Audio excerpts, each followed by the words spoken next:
Hello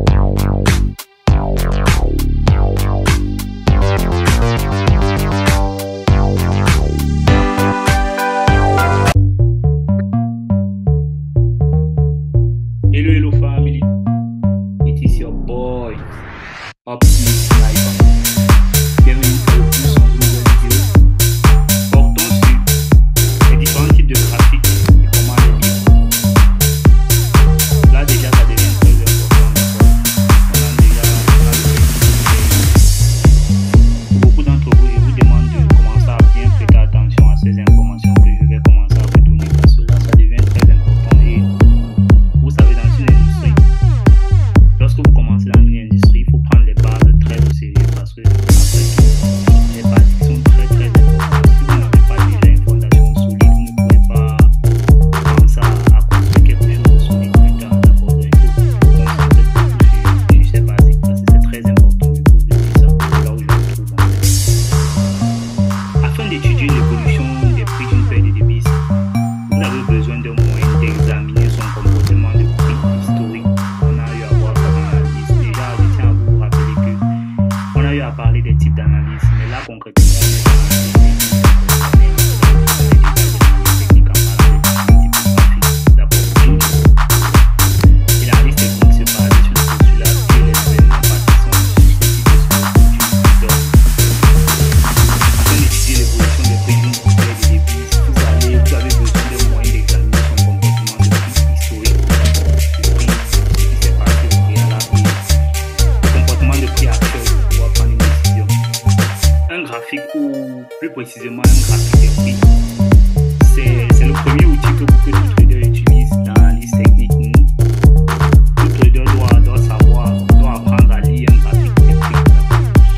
Un graphique des prix est simplement une représentation visuelle du prix d'une devise sur une période de temps bien définie. Quand on parle sur une période de temps bien définie, vous voyez là particulièrement, je suis en train de régulièrement je fais mes cours sur ce format-ci. Vous voyez, ça c'est le temps. Là j'ai mis un graphique de 15 minutes. D'accord.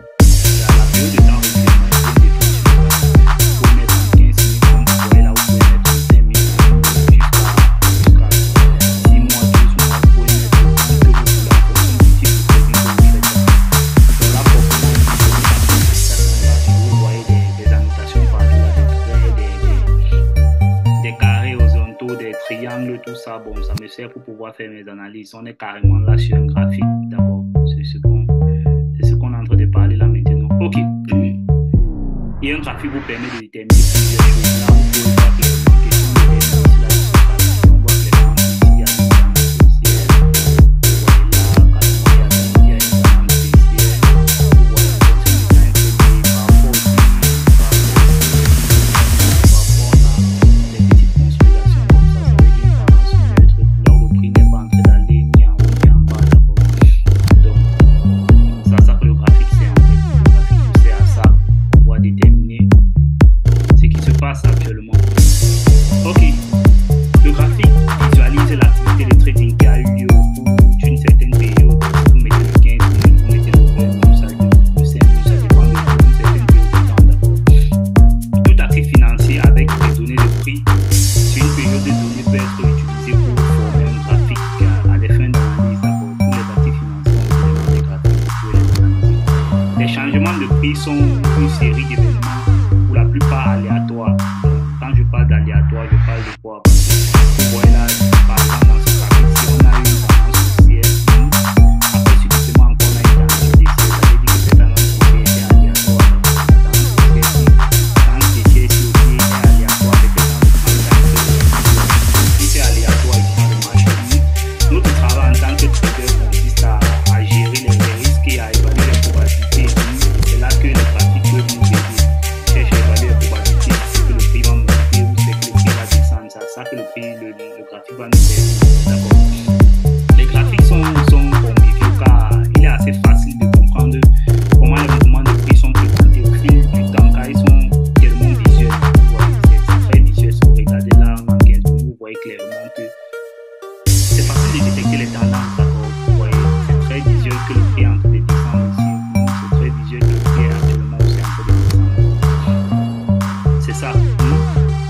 facile d'identifier, d'analyser les mouvements de prix. Tu peux analyser les mouvements de prix. Là, tu peux analyser les modèles de reverse, de mouvement. Tu peux analyser une tendance. Tu peux analyser plusieurs choses sur une période d'abord. Sur le graphique, en fait, sur le graphique que j'ai devant moi.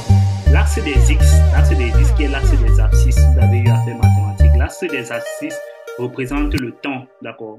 Tout ce qui est ici là, c'est le temps qui est représenté ici. Si vous voyez, je mets là comme ça, vous allez voir le 11 juin à minuit 30, vous allez voir le 10 juin à 14h30. Vous voyez là, c'est les abscisses. L'axe des X est représenté par le temps. L'axe des Y maintenant, l'axe des ordonnées. La mathématique est représentée par le prix. D'accord, ça c'est le prix. Vous voyez là, le 733. Vous voyez l'axe des ordonnées est représenté par le prix. Les prix sont tracés de gauche à droite sur l'axe des X. D'accord. Vous serez là comme ça, là, le prix est tracé là à gauche régulièrement sur l'axe des X. À l'époque, bien avant que tout ne soit informatique, tout était dessiné à la main. Heureusement pour nous, on a ces informaticiens, Bill Gates et Steve Jobs, qui sont nés, ils ont rendu les ordinateurs accessibles au grand public, de sorte que les graphiques sont désormais dessinés comme par magie avec des logiciels. D'accord, je ne sais pas trop à savoir ça, parce que ça a été leur travail.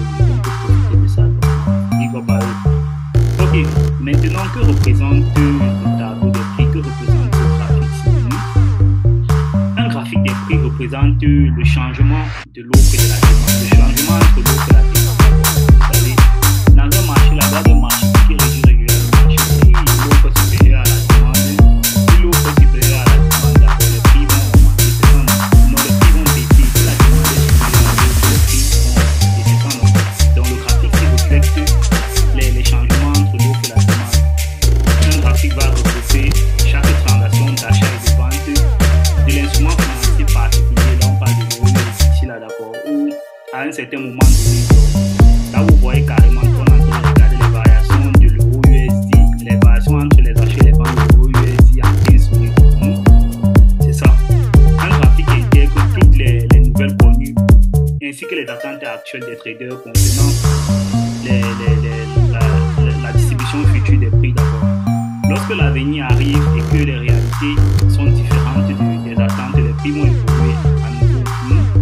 Les nouvelles futures sont désormais des nouvelles connues avec de nouvelles informations. Les traders vont donc ajuster leurs attentes sur les nouvelles futures. Le cycle va se répéter, c'est comme ça que ça se passe. Quand il y a les nouvelles, il y a les nouveaux sentiments, il y a les nouvelles réactions. Au fur et à mesure, le cycle se répète, ça monte, ça descend, le marché est ainsi de suite, en fonction de plusieurs facteurs fondamentaux, facteurs sentimentaux, beaucoup d'autres facteurs qu'on a eu à citer, d'accord. Les graphiques mélangent toutes les activités de millions de participants du marché, d'accord. Qu'il s'agit des êtres humains ou qu'il s'agit des algorithmes, tout ça, les graphiques mélangent tout ça. Que la transaction ait lieu par les actions d'un exportateur ou d'une intervention monétaire d'une banque centrale, que ce soit les traits exécutés par l'intelligence artificielle à partir des fonds spéculatifs ou les transactions discrétionnaires, oui, des commerçants de détail. Un graphique mélange toutes ces informations dans un format visuel que les traders techniques peuvent étudier et essayer d'analyser. C'est ça en fait. Ok, maintenant le type de tableau de prix, on va voir maintenant les différents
des graphiques en chandelier. On va parler des graphiques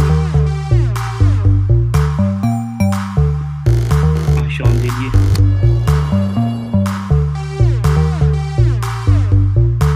Ok. Les graphiques en chandelier. Voilà les trois types de graphiques.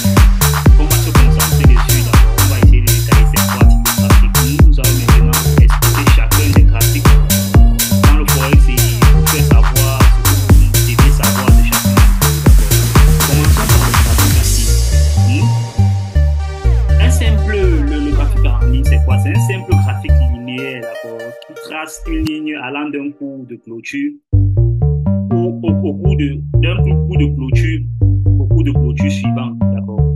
Je prends peut-être lorsqu'il est relié à une ligne, nous pouvons voir le mouvement général d'une paire de divisions sur une période de temps. Je prends peut-être comme exemple, si je fais cela comme ça, vous voyez là le graphique actuellement il est en chandelier japonais. Ça c'est le graphique. D'accord, avant d'arriver sur ça. Okay. Si je mets ça là comme ça, vous allez voir, voici le graphique en ligne régulièrement, voici ce qu'on appelle le graphique en ligne, d'accord. Vous allez voir ce graphique-ci, il relie juste les lignes, d'accord. Il est juste matérialisé par des lignes droites. C'est simple à suivre, mais le graphique linéaire peut fournir au trader beaucoup de détails sur le comportement des prix au cours de la période, d'accord. Tout ce que vous savez, c'est que le prix a clôturé à X endroit de la période et à X endroit de la période. Vous allez voir juste que le prix a clôturé, par exemple, ici en bas, il va clôturer là, et là, peut-être ici en haut. C'est tout ce que ça peut vous donner comme information, d'accord. Mais cela n'aide pas le trader à voir les tendances. Cela aide plutôt le trader à voir les tendances plus facilement, d'accord, à comparer visuellement le prix de clôture de la période suivante et le prix de la période en cours. Là, c'est facile de voir la tendance quand tu es en droit. Tu peux clairement voir le prix en 20%. Le graphique linéaire montre également les tendances, d'accord, qui sont simplement les pentes. Vous allez voir juste les pentes là où les creux, vous allez voir les pentes, les collines, les tendances haussières, les pentes, les tendances baissières, d'accord. Certains traders considèrent que le niveau de clôture est plus important que le niveau d'ouverture. Le haut ou le bas, en prêtant attention uniquement à la clôture, les fluctuations de prix au cours d'une séance de négociation sont ignorées pour nous. Donc ça c'est un exemple par exemple de un graphique linéaire. Moi particulièrement je travaille pas avec ce graphique linéaire. Il peut arriver que je travaille sur ce graphique linéaire, mais évidemment c'est là, c'est dans les indicateurs, les bons de trésor. Mon graphique il est linéaire. Si Charles va le voir, je travaille avec ça linéaire parce que là je me concentre plus à regarder la tendance de forme, d'accord. Là c'est plus important. Ok, maintenant parlons du graphique en bas. Parlons du graphique en bas. Qu'est-ce que le graphique en bas?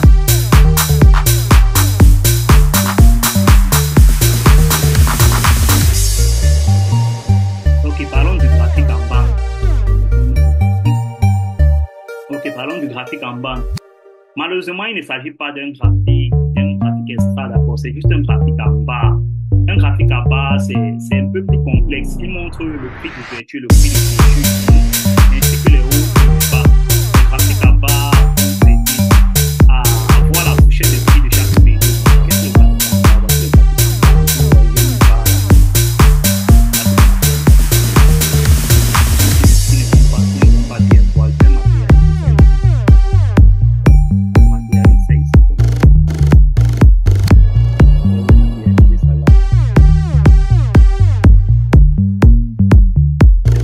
matérialiser ça ici.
l'autre côté, c'est le prix de fermeture.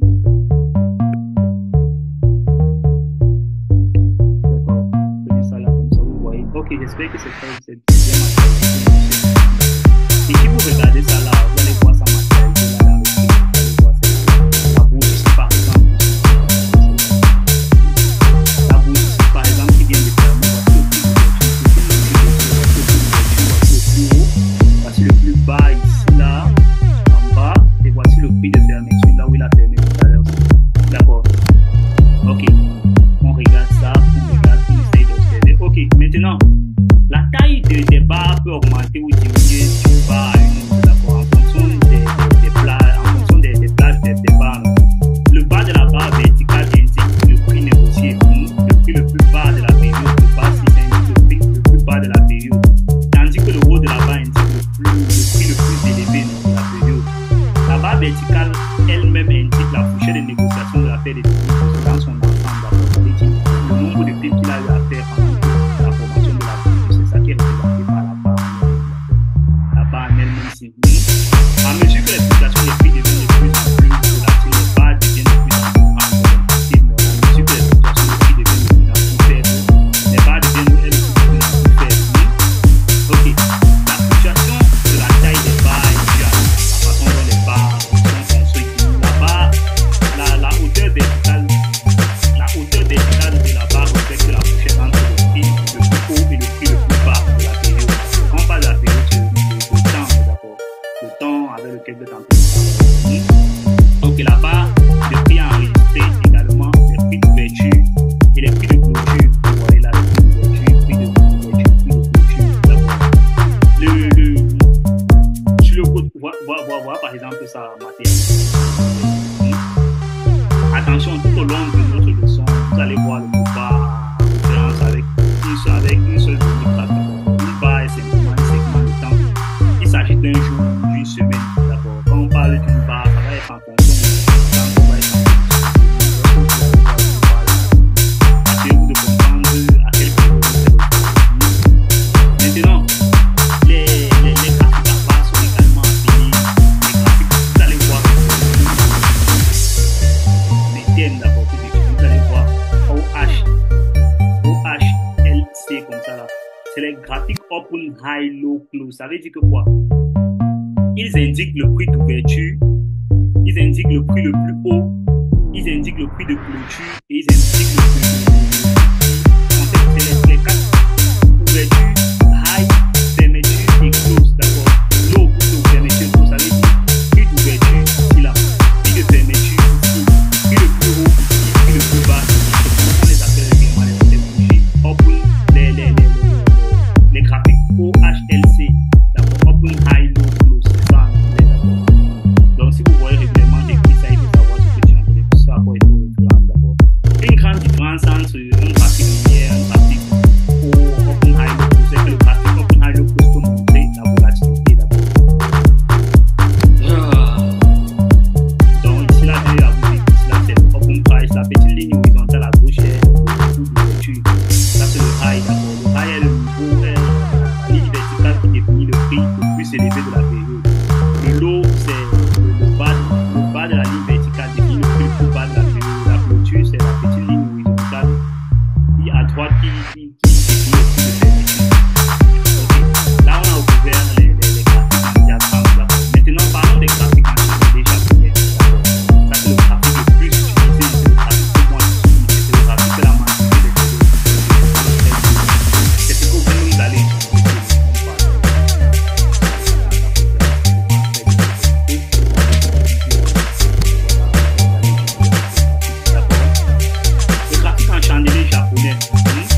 Le graphique en chandelier japonais, c'est une variante du graphique en barre.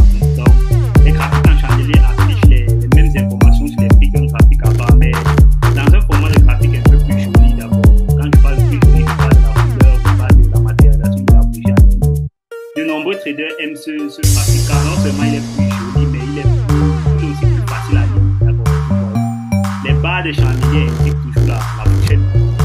Les barres, c'est là que vous voyez partout là, indiquent toujours la fourchette entre les prix le plus haut et les prix le plus bas. Cependant, les graphiques en chandelier, le plus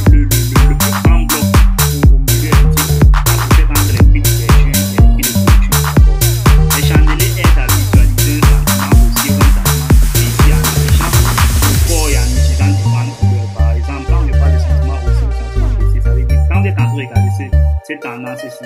Vous voyez, il n'y a que des bougies. La majorité des bougies sont rouges, non? Donc, la couleur rouge entretien fait régulièrement référence à un mouvement baissier d'abord.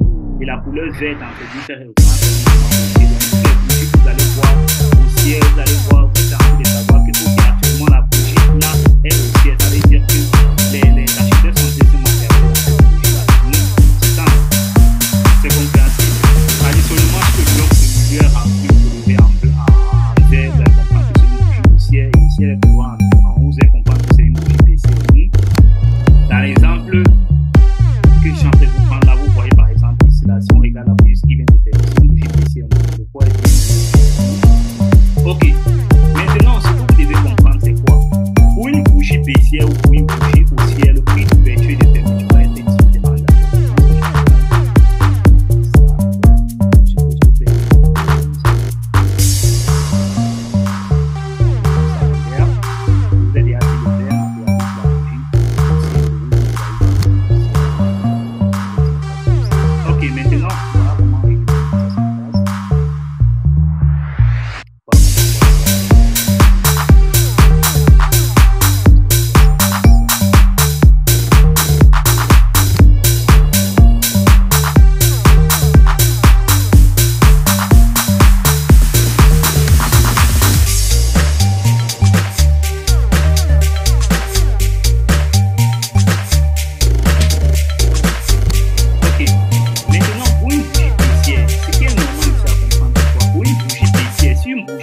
Baisser pendant toute la période de temps auquel elle est en train de se former. Ça veut dire que pour une bougie baissière, le prix d'ouverture est où? Le prix d'ouverture d'une bougie baissière est ici en haut. Le prix d'ouverture est ici et son prix de fermeture est ici. D'accord. Pour le prix le plus haut et le plus bas, ça ne change pas d'une bougie baissière. C'est juste le prix d'ouverture et le prix de fermeture qui change d'une bougie baissière à une bougie baissière. Donc ici, je vais prendre ici, voici le prix d'ouverture ici et voici le prix de fermeture. Quand je parle de prix de fermeture, c'est la fermeture, la ligne horizontale de fermeture, c'est là, le prix de fermeture, c'est là. Voici le prix le plus high, et voici le prix le plus low de la bougie. C'est compréhensible? Ok, maintenant c'est inversement pour la bougie haussière. Pour la bougie haussière, le prix d'ouverture va se trouver ici, et le prix de fermeture, lui, va se trouver ici. Pourquoi? Parce que pendant le temps de la formation de la bougie, le prix a eu à évoluer. C'est pourquoi le prix d'ouverture est ici en bas et le prix de fermeture en haut. D'accord. C'est ça, non? Donc, si on inverse, on va voir que pour la bougie haussière, le prix d'ouverture, voilà le prix d'ouverture ici. Et le prix de fermeture, le prix de fermeture, lui, il est plutôt ici en haut d'abord. Maintenant, le prix le plus haut et le prix le plus bas, c'est pareil. Voilà le prix le plus haut ici, le prix le plus bas. D'accord, c'est pareil. Voilà. Traditionnellement, vous allez toujours voir les tracteurs japonais utilisés en vert ou en rouge. D'accord. Il y a certaines petites personnes qui peuvent mettre leur chandelier en noir, en blanc, c'est pas joli. C'est bien quand ce soit en vert ou en rouge. D'accord. Et comme nous allons passer beaucoup de temps à regarder les graphiques, je pense que les plus faciles de les utiliser une télévision en couleur est bien meilleure qu'une télévision en noir sur plat. Alors, pourquoi ne pas mettre un peu de couleur sur le graphique des gens? C'est un peu plus beau pour nous si vous êtes en train de perdre de l'argent, d'accord? Pour que ça soit joli. Ça soit joli, d'accord? Ok. Maintenant, c'est le prix. Là, j'ai eu à vous expliquer ça. Je sais que chacun peut voir et apprendre la différence entre le prix de d'accord. Vous voyez là, carrément, tout ça, vous allez voir, c'est très joli, d'accord. En fait, c'est ici en bas, d'accord. Contrairement à la bougie ici qui est fermée, elle est là ouverte ici en haut et elle est fermée là. Son prix le plus bas ici et son prix le plus haut est là, d'accord. Le prix le plus bas de cette, le prix le plus haut de cette bougie c'est ici en haut. Et quand vous projetez sur l'axe des ordonnées, qu'est-ce que ça vous donne? C'est 1,07 311. Voici l'axe des ordonnées, c'est ici que je suis en train de regarder. Donc quand je mets la barre ici en haut, c'est 1,07 311. Le prix le plus bas ici c'est quoi? 1,07 211. Vous voyez. Le prix d'ouverture ici c'est quoi? Voilà le prix d'ouverture ici là, le début ici 1,07 289 et le prix de fermeture ici là c'est quoi? 1,07 289. C'est simple, d'accord? Comme ça. Pour une bougie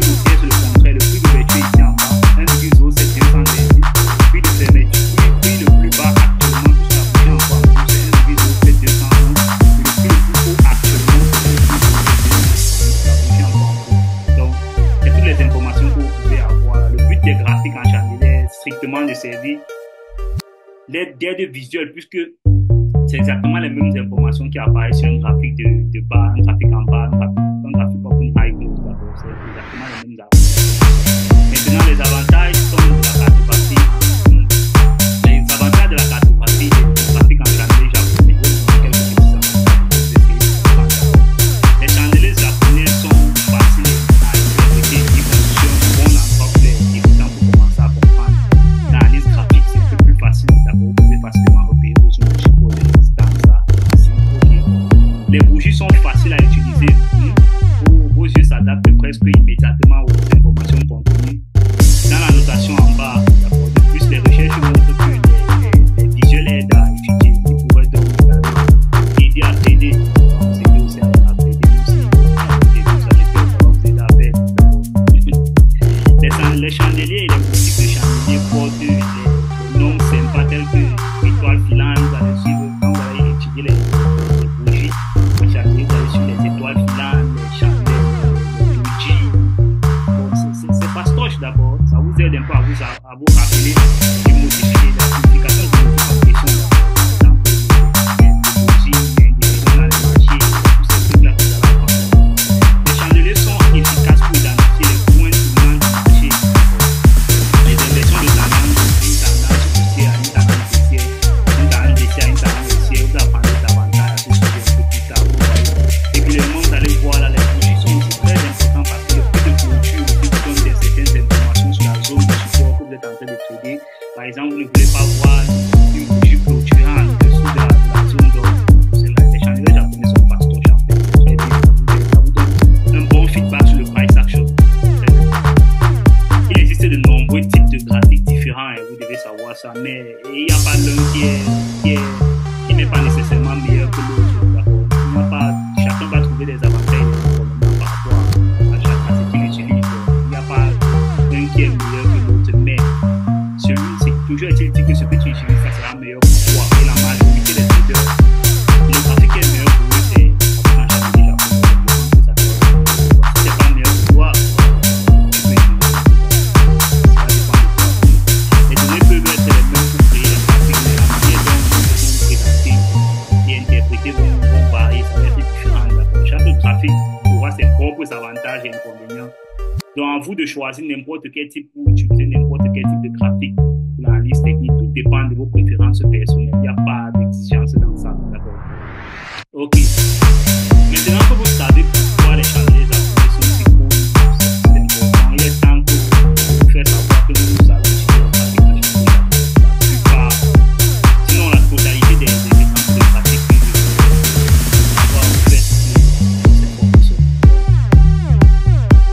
C'est ça, en résumé, pour clôturer cette leçon, nous avons vu qu'il existe plusieurs types de graphiques de prix et que les traders peuvent utiliser pour suivre les marchés. Mais pour garder les choses simples, lorsque vous commencez à lire les graphiques de prix, il est important de lire les graphiques que la majorité utilise. Lorsque vous trouvez vos préférences graphiques, vous recherchez le juste équilibre entre avoir suffisamment d'informations sur le graphique pour prendre de bonnes décisions de prévision, pas suffisamment d'informations pour que votre cerveau soit paralysé ou puisse prendre des décisions. Ça nuit, d'accord. Trouver la bonne combinaison est différent pour chaque trader. Il est important de commencer par base avant de commencer à utiliser. Il faut d'abord commencer par ça, par cette base et ça avant de commencer. Là.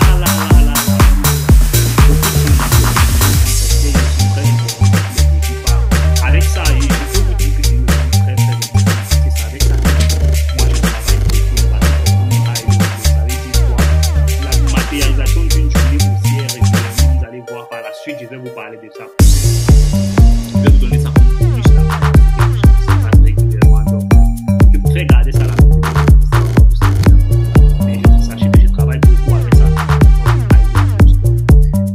Mon avantage est beaucoup basé aussi sur ça. Je vais vous expliquer. Si vous avez des questions, vous pouvez laisser en commentaire. Il faut se mentor.